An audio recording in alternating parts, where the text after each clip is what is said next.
কোটা সংস্কার আন্দোলনের ইতিহাসে 2024 সালের 6 জুলাই ছিল এক গুরুত্বপূর্ণ বাকবদলের দিন। কয়েকদিনের ধারাবাহিক বিক্ষোভ ও সড়ক অবরোধের পর এদিন রাজধানীর শাহবাগে কর্মসূচি শেষে বৈষম্য বিরোধী ছাত্র আন্দোলনের সমন্বয়করা দেশব্যাপী বাংলা ব্লক কর্মসূচি ঘোষণা দেন।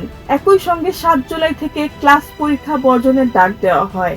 এই ঘোষণার মধ্যে দিয়ে আন্দোলন শুধু বিশ্ববিদ্যালয়ের ক্যাম্পাসে সীমাবদ্ধ না থেকে সারা দেশে ছড়িয়ে দেওয়ার কৌশল গ্রহণ করেন আন্দোলনকারীরা।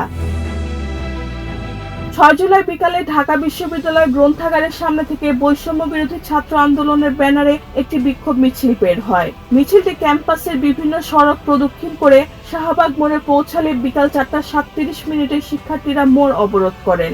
প্রায় 1 ঘন্টা অবরোধ শেষে বিকাল 5:30টার দিকে তারা কর্মসূচি প্রত্যাহার করেন এবং যান চলাচল স্বাভাবিক হয়।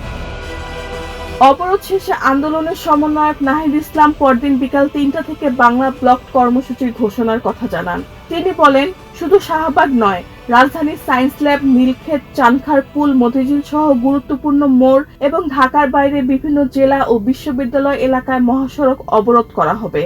তিনি আরও বলেন, সরকার আন্দোলনকারীদের ক্লান্ত হয়ে ঘরে ফিরে যাওয়ার প্রত্যাশা করছে, কিন্তু দাবি আদায় না হওয়া পর্যন্ত আন্দোলন চলবে।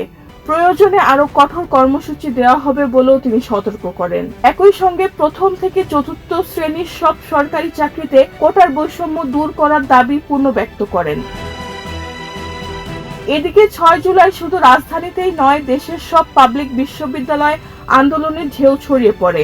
জাহাঙ্গীরনগর, জগন্নাথ, রাজশাহী, চট্টগ্রাম, বেগম রোকেয়া, মৌলানা ভাসানী বিজ্ঞান ও প্রযুক্তি বিশ্ববিদ্যালয় সহ বিভিন্ন শিক্ষা প্রতিষ্ঠানে বিক্ষোভ, অবস্থান কর্মসূচি এবং সড়ক ও মহাসড়ক অবরোধ অনুষ্ঠিত হয়।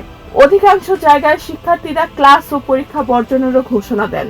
6 জুলাই বাংলা ব্লক ঘোষণা কোটা সংস্কার আন্দোলনকে নতুন মাত্রা দেয়। এই কর্মসূচির মাধ্যমে আন্দোলন রাজধানীর গণ্ডি পেরিয়ে সারা দেশে বিস্তৃত হয় এবং পরবর্তী সময়ে বৃহত্তর গণ আন্দোলনের অন্যতম ভিত্তি হিসাবে ইতিহাসে স্থান করে নেয়।